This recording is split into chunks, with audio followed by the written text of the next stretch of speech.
ठरलं तर मग मालिकेच्या आजच्या भागामध्ये अस्मिता ही डिवोर्सची केस जिंकलेली असते आणि त्यामुळे अस्मिताने गळ्यातील मंगळसूत्र सुद्धा आता काढलेलं असतं आणि ते मंगळसूत्र सुद्धा आता ती त्याच्या अंगावर फेकते आणि त्याला सरळ म्हणते की मला ना आता तुझी ना काहीच गरज नाहीये, तू माझ्या आयुष्यातून चालता हो असं देखील आता म्हणूनच ना तिने आता त्याच्यावरचा राग व्यक्त केलेला असतो. शेवटी तिचा आता खूप मोठा संताप झालेला असतो आणि ती या सगळ्यातून सुटलेली असते. यातच तिला खूप बरं वाटत असतं आणि त्यामुळे सी त्याला सुनावून तिकडन निघून जाते. तर दुसरीकडे मात्र आता काहीच उपयोग राहिलेला नसतो. त्यामुळे आता संतापलेला हा सचिन जो आहे तो आता बाहेर पडतो. त्याला आता कळत नसतं की काय करावं ते आणि त्यामुळेच ना त्याचं डोकं फिरलेलं असतं. तेच दुसरीकडे आता पाहायला मिळतं की सचिन जेव्हा बाहेरचा जातो तेव्हा पत्रकार ना त्याला प्रश्न विचारून भंडावून सोडतात. त्याला आता म्हणत असतात की सांगा ना, तुम्ही तर आता अर्जुन सुभेदारांच्या विरोधात केस लढला होतात, मग तुम्ही असंही म्हटला होतात की ही केस तुम्ही जिंकणार आहे, मग ऐन वेळेला काय झालं असे नको नको ते प्रश्न विचारून इकडे सचिनला पत्रकारांनी वेळ लावलेलं असतं. पत्रकारांच्या प्रश्नांना काय उत्तर द्यावी हे काही सचिनला कळत नव्हतं. तेच दुसरीकडे आता अस्मिता आणि चैतन्य सगळ्यांसाठी आईस्क्रीम आणायला गेलेले असतात. तेच आता अर्जुन, सायली, कल्पना आणि अश्विन उभे असतात. तर कल्पना आता म्हणत असते की जे झालं ते बरं झालं, पण आता मला अस्मिताची खूप जास्त काळजी वाटते, कारण तिला स्मितला एकटीने मोठी करायची आहे. तेव्हाच ना तिथे असणारी सायली म्हणत असते की कल्पना आई, तुम्ही असं का म्हणताय, म्हणजे आपण तर आहोत ना स्मितला मोठं करण्यासाठी, मदत करायला. आपण काळजी घेऊयाच की आणि आपण सगळी जण सोबत असलो तर काही वाटणार नाही, असंही आता सायली कल्पनाला बोलत असते. कल्पनाला जेव्हा या सगळ्या काही गोष्टी ती सांगते ना तेव्हा आता दुसरीकडे कल्पना म्हणत असते की अस्मिता कुठे गेली होतीस. अस्मिताने सगळ्यांसाठी कुल्फी आणलेली असते. ती म्हणत असते की खळत तर तोंड गोड करायची वेळ आहे. इकडे सगळीकडे बघत होती काही भेटते का, पण इथे ना काहीच भेटत नाहीये. म्हणूनच मग विचार केला की चला काहीतरी स्पेशल असं तुम्हा सगळ्यांसाठी घेऊन जाऊया, कारण या रोजच्या कटकटीतून मी मुक्त झालेली आहे. खरंच ना मला कधीतरी असं वाटत होतं की कधी या सगळ्या काही गोष्टी संपतायत आणि फायनली हे सगळं काही अगदीच ना परफेक्ट झालेलं होतं, संपलेलं होतं. त्यामुळे मला तरी आता बरं वाटते. त्यामुळे तुम्हीही लोक कोणताही विचार न करता मस्त कुल्फी एन्जॉय करा असं देखील आता सांगितलेलं असतं. तेच आता चैतन्य मुद्दामना अस्मिताची मजाही घेत असतो. तेच आता अस्मिता म्हणत असते की चैतन्य तू पण ना, मग तेव्हाच ना आता चैतन्याच्या हातामध्ये नारळ पाणी असतं. तेव्हा आता अस्मिता म्हणत असते की काय आता हे नारळ पाणी तूच धरून राहणार आहेस का, तू काही देणार नाहीयस का सायली वहिनीला. अग सायली वहिनीचा टाईम कुठे झालाय, अजून अलार्म वाजला नाहीये ना. म्हणूनच सायली वहिनीला मी अजून तरी काही नारळ पाणी दिलं नाहीये, म्हणजे मला असं वाटतं की नारळ पाणी द्यायला हवं, पण जरा थांब ना, अलार्म तर होऊ दे. तेव्हाच ना आता माझ्या अलार्मची वाट बघतोय का, दे पटकन. आणि असं बोलून आता चैतन्याने लगेचच ना सायलीच्या हातामध्ये ते नारळ पाणी दिलेलं असतं. सायली आता अस्मिताला म्हणत असते की मी जरी आता प्रतिमा आत्यांकडे जात असली तरी सुद्धा तुला कधीही बोलावंसं वाटलं तर आता बिंदास्त मला तू कॉल कर. असा विचार करत बसू नको की मी काय करत असेल, कुठे असेल. नको विचार करत जाऊ. मला माहिती आहे की तुला काळजी आहे, पण तरी सुद्धा. मग दुसरीकडे अस्मिता म्हणत असते की तू प्रतिमा आत्याकडे गेलीस ना तर तिथे भेटायला मी येईनच, की आम्ही अधूनमधून तुला भेटायला येत जाऊ असंही आता सांगितलेलं असतं. तेच आता अर्जुन म्हणत असतो की हो, आम्हाला खळ तर ना करमणार नाहीये, कारण रूममध्ये तूही नसणार आहेस ना. म्हणून मग तेव्हाच ना सायली म्हणत असते की काही होत नाही, मी थोडे दिवस राहणार आहे आणि येणार आहे. तेच आता अश्विन आणि त्याचबरोबर बाकी सगळी जण दुसऱ्या गाडीने जातात तर अर्जुन म्हणतो की मी आता प्रतिमा आत्यांकडे सायलीला सोडून येतो. प्रतिमा आत्या वाट बघत असतील, ऑलरेडी उशीर झाला आहे असं देखील आता अर्जुन म्हणत असतो आणि सायलीला घेऊन तो जात असतो. तोच अश्विनला म्हणत असतो की तू सुद्धा काही टेन्शन घेऊ नको, सगळ्या काही गोष्टी नीट होतील.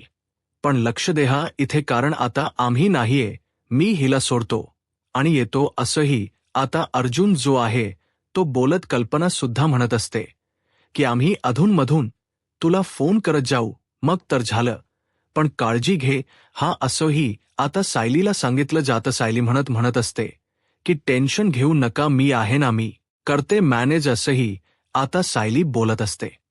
तेच आता दुसरीकडे पाहायला मिळत असतं की इकडे आता जो सचिन असतो त्याला आता त्याची हार ना मान्य नसते आणि त्यामुळेच ना त्याची रडारड नुसती होत असते. तेवढ्यातच महिप्त तिथे येतो आणि महिप्त म्हणत असतो की काय झालं आहे.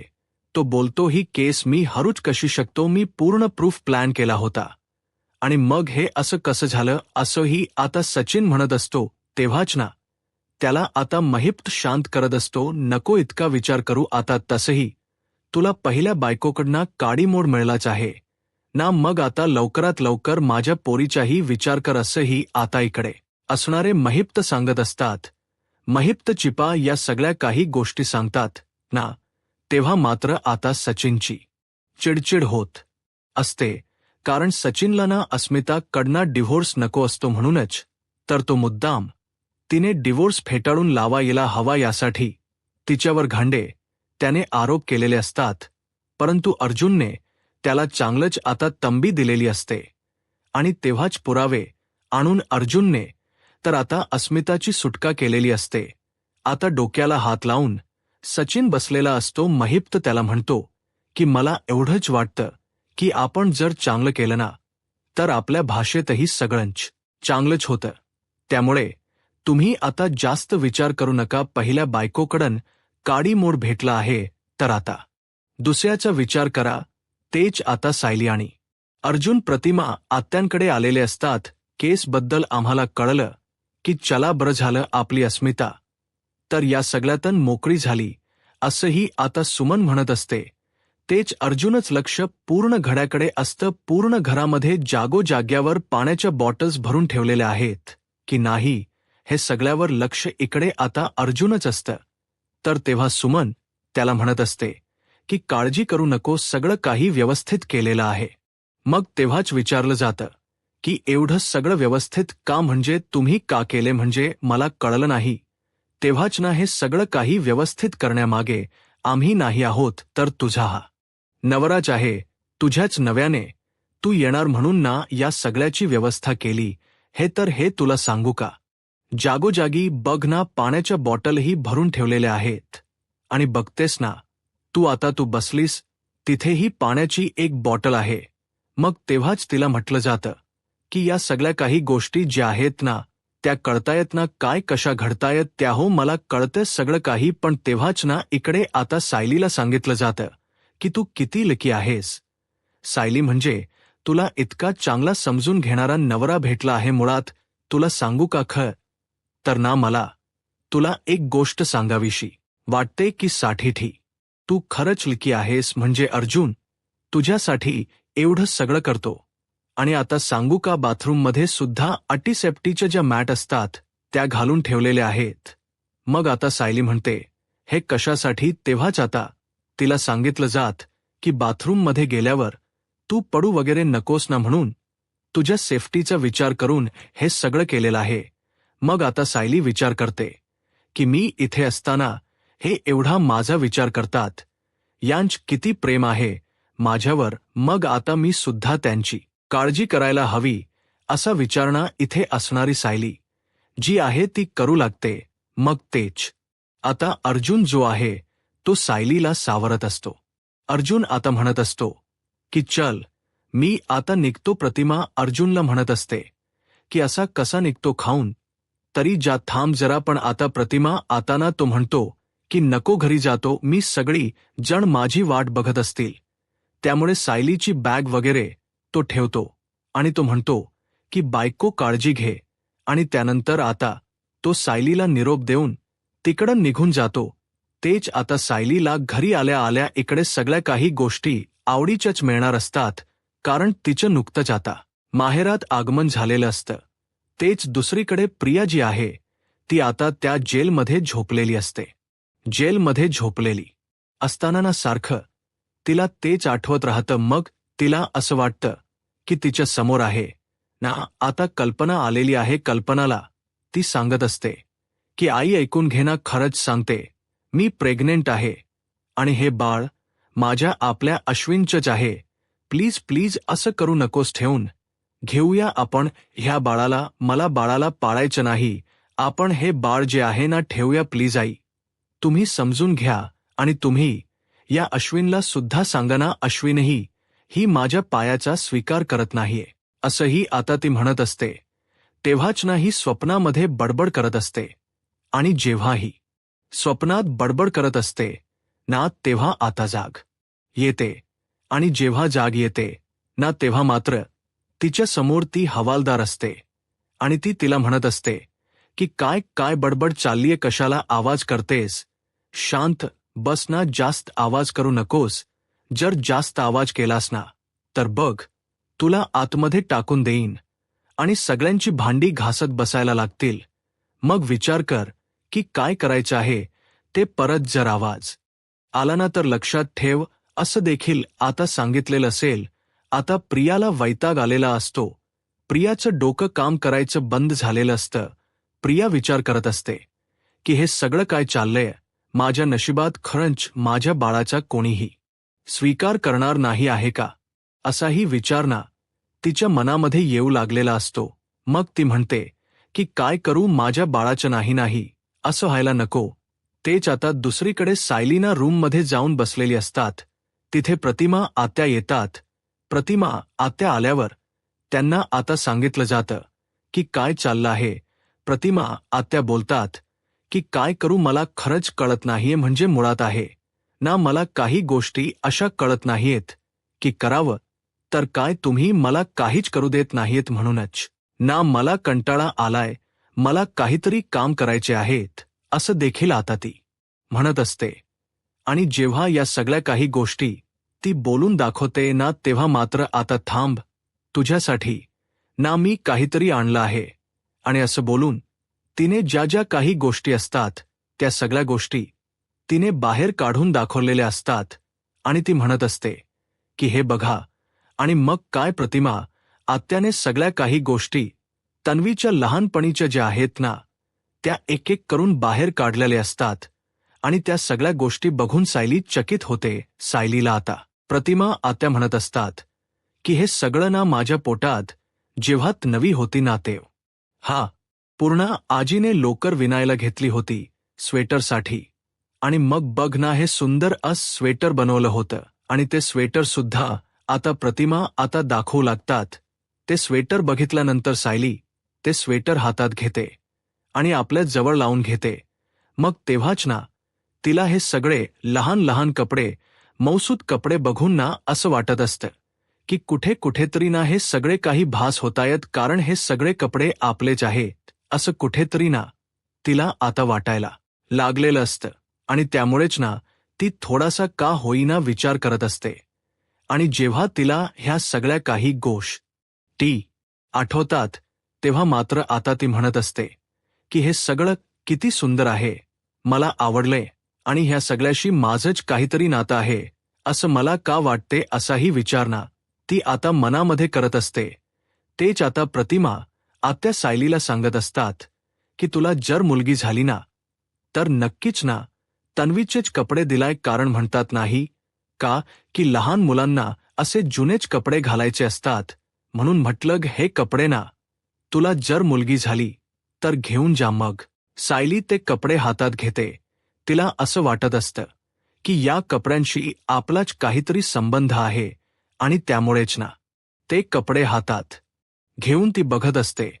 ते दुसरीकडे आता कॅसेटही सापडलेली असते. ती कॅसेट बघितल्यानंतर आता तन्वीचा यामध्ये आवाज रेकॉर्ड केलेला आहे.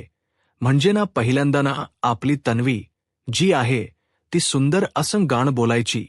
आणि मग तो स्तोत्र जे आहे ना ते यामध्ये रेकॉर्ड केलेला आहे.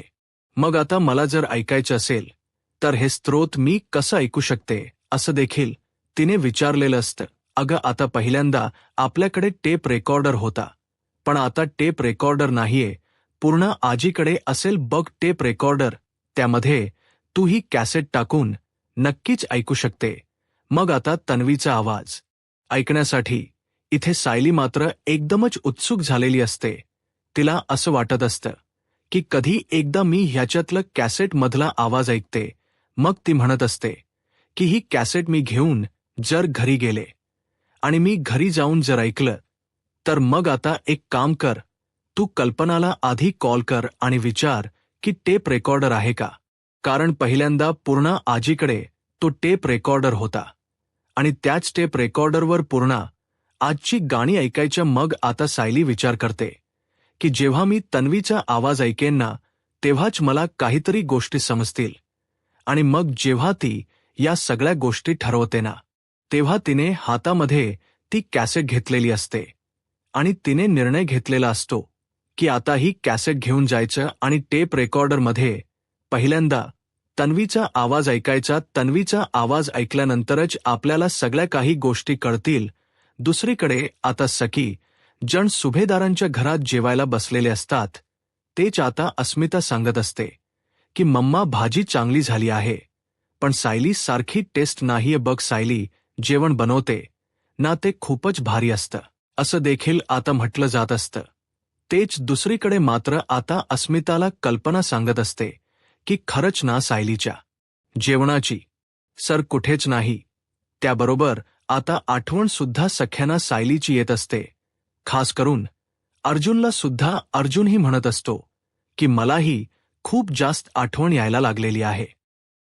मग आता या सगळ्या काही गोष्टी ज्या आहेत त्या जेव्हा आता अर्जुन बोलून दाखवतो तेव्हा अर्जुन ठरवतो की आपण आहे ना पहिल्यांदा ना व्हिडिओ कॉल करूया. व्हिडिओ कॉल करूनच दाखवूया असाही विचार तो करतो. आणि त्याने आता सायलीला व्हिडिओ कॉल केलेला असतो. सायलीला जेव्हा तो आता व्हिडिओ कॉल करतो ना तेव्हा सायली लगेच कॉल रिसीव्ह करते. मग आता अर्जुन तिला म्हणत असतो की बायको मी तुला सांगितलंय ना की उन्हातानाच असं बाहेर गार्डनमध्ये फिरत जाऊ नकोस. आता तू बाहेर कशाला पडली आहेस. त्यावर आता अर्जुन बोलत असतानाच अर्जुनच्या लक्षात येतं की सायलीच्या मागे जे गार्डन दिसत आहे ते इथलंच कुठेतरी आहे. मग आता अर्जुन विचार करूनच ना मग ठरवतो की नाही सायली बहुतेक कुठच्या तरी वेगळ्याच ओळखीच्या अशा गार्डनमध्ये आहे. तर सायली म्हणते की तुम्ही ओळखताय ते बरोबर आहे, हा गेट आणि हे सगळं ओळखीचं दिसतंय का बघा काम. मग आता तिने फोनही कट केलेला असतो. तेच आता सायली समोर जाऊन सगळ्यांच्या उभी राहते. सायली जेव्हा सगळ्यांच्या समोर उभी राहते तेव्हा सगळी जण सायलीकडे बघून हसत असतात. सायलीकडे बघून जेव्हा हसतात ना सगळी जण तेव्हा आता अर्जुन म्हणत असतो की काय झालंय, तुम्ही कशाला हसताय. मग आता अर्जुनला सुद्धा समोर बघायला सांगितलं जातं. मग अर्जुन जेव्हा सायलीला समोर आलेलं बघतो तेव्हा तो खूप जास्त खुश होतो आणि कोणताही विचार न करता लगेच सायलीकडे जातो आणि सायलीला घट्ट मिठी मारतो. सायलीला जसा तो आता मिठी मारतो ना तसा आता सायली ही खुश असते. सायलीला तो म्हणतो की कशी काय आलीस अचानक. त्यावर आता सायली म्हणत असते की मला ना थोडं काम होतं. तर टेप रेकॉर्डरसाठी मी आले होते. कल्पना आता सांगू लागते की हो मला सायलीने येण्याआधी सांगितलं होतं की तिला टेप रेकॉर्डर हवा आहे. अगे सायली टेप रेकॉर्डर शोधतोय आम्ही, पण मला वाटत नाही टेप रेकॉर्डर भेटेल करून, कारण ना आधीच तो बिघडला होता असंही आता इकडे असणारी ही सांगू लागते. आणि जेव्हा या सगळ्या काही गोष्टी ती सांगते ना तेव्हा मात्र आता सायलीला टेप रेकॉर्डर हवा असतो म्हणून खास ती 1.5 तासासाठी का होईना आलेली असते. ती म्हणते की टेप रेकॉर्डर मी घेईन आणि पुन्हा एकदा घरी जाईन, कारण ना प्रतिमा आत्याने मला सांगितले 1 ते 1.5 तासात पुन्हा यायचं म्हणून. मग आता तिथे विमल आलेली असते आणि विमल सांगते की तुम्ही जो टेप रेकॉर्डर सांगितला होता ना तो नाही आहे. म्हणजे मी शोधला पण काही सापडला नाही. मग आता सायली चकित होते. सायलीला त्या कॅसेटमधलं ते गाणं ऐकायचं असतं. मग ती विचार करते की तन्वीचा आवाज मला कसा ऐकू येईल. त्यामुळेच थोडीशी ना ती टेन्शनमध्ये असते. तेच आता अर्जुन ना सायलीचा हात धरत असतो. सायली म्हणत असते की काय चाललंय, मला जायचंय परत. मग आता इकडे अर्जुन म्हणतो की बायको जाना परत. पण मी तुला कुठे काय म्हणतोय, चल ना माझ्यासोबत. आणि असं बोलूनच ना आता तो तिला तिकडन घेऊन चाललेला असतो. तेच आता अस्मिता म्हणत असते की या अर्जुनच काही खरं नाही. मला तर वाटतं या सायलीला पुन्हा माहेरी जाताच येणार नाहीये. 1-1.5 तासच काय ते तिचा माहेर पण. असंही आता अस्मिता म्हणत असते. तेच आता अर्जुनने सायलीचा हात धरून सायलीला घेऊन गेलेला असतो. आणि आता सायलीला तो रूममध्ये घेऊन जायचा हट्ट करतो. इकडे कल्पना अस्मिता हसत असतात की अर्जुनच नेमकं काय चाललंय. पण अर्जुनने मुद्दामून सायलीला रूममध्ये नेलेलं असतं. कारण ना अर्जुनने ना सायलीच्या अनुपस्थितीत सुद्धा रूम छान ठेवलेली असते. हेच त्याला दाखवायचं असतं. आणि याचसाठी तो रूममध्ये घेऊन जातो. कपाट वगैरे बघ उघडून दाखवतो आणि म्हणतो की बघ बायको, मी कपडे व्यवस्थित ठेवलेत. आणि बघ तुझं कपाटही एकदम व्यवस्थित आहे. बघ कपडे ठेवण्यामध्ये मी आता व्यवस्थित ठेवायचं ठरवले. तुला काही त्रास द्यायचा नाही असंही आता तो म्हणत असतो. सायली म्हणत असते की हो मला दिसतंय तुम्ही व्यवस्थित ठेवलेत. पण आता सायली बोलते की मला निघावं लागेल कारण उशीर नको व्हायला. कारण सायलीला ना त्याच्या कॅसेटमधलं ते गाणं ऐकायचं असतं. आणि यासाठी तिची खूप जास्त घाई सुरू असते. त्यात तिच्याकडे टेप रेकॉर्डर सुद्धा नसतं. त्यामुळे आता अजूनच टेन्शन तिला आलेलं असतं. तेच दुसरीकडे आता अर्जुन म्हणत असतो की मलाही एका मीटिंगला जायचंय पण थोडा वेळ आहे. तोपर्यंत तू थांब रूममध्ये, आपण दोघेही जण एकत्रच निघूया. तेवढ्यातच ना सायली मोबाईलमध्ये एक व्हिडिओ बघते ज्यामध्ये एक माणसाने व्हिडिओ बनवून पोस्ट केलेला असतो. त्या व्हिडिओमध्ये त्याने सांगितलेलं असतं की आपल्याकडे जुने टेप रेकॉर्डर आणि बऱ्याच जुन्या उपकरणांचा साठा आहे. जर कोणाला हवं असेल तर तुम्ही या ॲड्रेसवर या असं देखील त्या व्हिडिओमध्ये सांगितलेलं असतं. आणि जेव्हा या सगळ्या गोष्टी सायली ऐकते तेव्हा सायली म्हणते की मी जर इकडे गेले तर मला नक्कीच ना टॅप रेकॉर्डर भेटेल आणि मग मला कॅसेटमधलं ते गाणं ऐकता येईल आणि तन्वीचा आवाज आजही मला समजेल असाच विचार ना इथे असणारी आता सायली करत असते. मग सायली अर्जुनला कसं सांगायचं या विचारात असते. म्हणजेच आता जर मी सांगितलं यांना की मला घाई आहे, मला जायचं आहे, असं जर मी बोलली मग ते मला विचारणार की तुला कुठे जायचंय काय, मग मी ह्यांना काय सांगू असाही विचार ना सायली करत असते. अर्जुन आता तिला विचारतो की बायको काय झालं आहे. सायली म्हणते की मला निघावं लागेल कारण मी गाडी घेऊन आलीये. ड्रायव्हर सुद्धा प्रतिमा आत्यानी माझ्यासोबत पाठवला, त्यामुळे मी जाते, तुम्ही तुमच्या आवरा. आणि मग नंतर या अर्जुन म्हणत असतो की बायको थांब ना थोडा वेळ. पण आता सायली काही थांबायला ऐकत नसते कारण सायलीला तो टेप रेकॉर्डर घ्यायला जायचा असतो आणि त्यासाठी तिची आघाई सुरू असते. कारण आता तिला जायचं असतं. तेच पुढील भागात मध्ये पाहायला मिळतं. तिने आता एका दुकानात ना टेप रेकॉर्डर तर मिळवलेला असतो आणि तेव्हाच ना तिचा फोटो एक माणूस, एक अज्ञात व्यक्ती तिचा फोटो मोबाईलमध्ये काढतो. आता तो अज्ञात व्यक्ती नेमका कोण असेल हे पुढील भागामध्येच आपल्याला पाहायला मिळणार आहे. पण दुसरीकडे आता जेव्हा त्या कॅसेटमधलं ती गाणं ऐकते तेव्हा तिच्या लक्षात येतं की हा आवाज कुठेतरी माझ्या ओळखीचा आहे.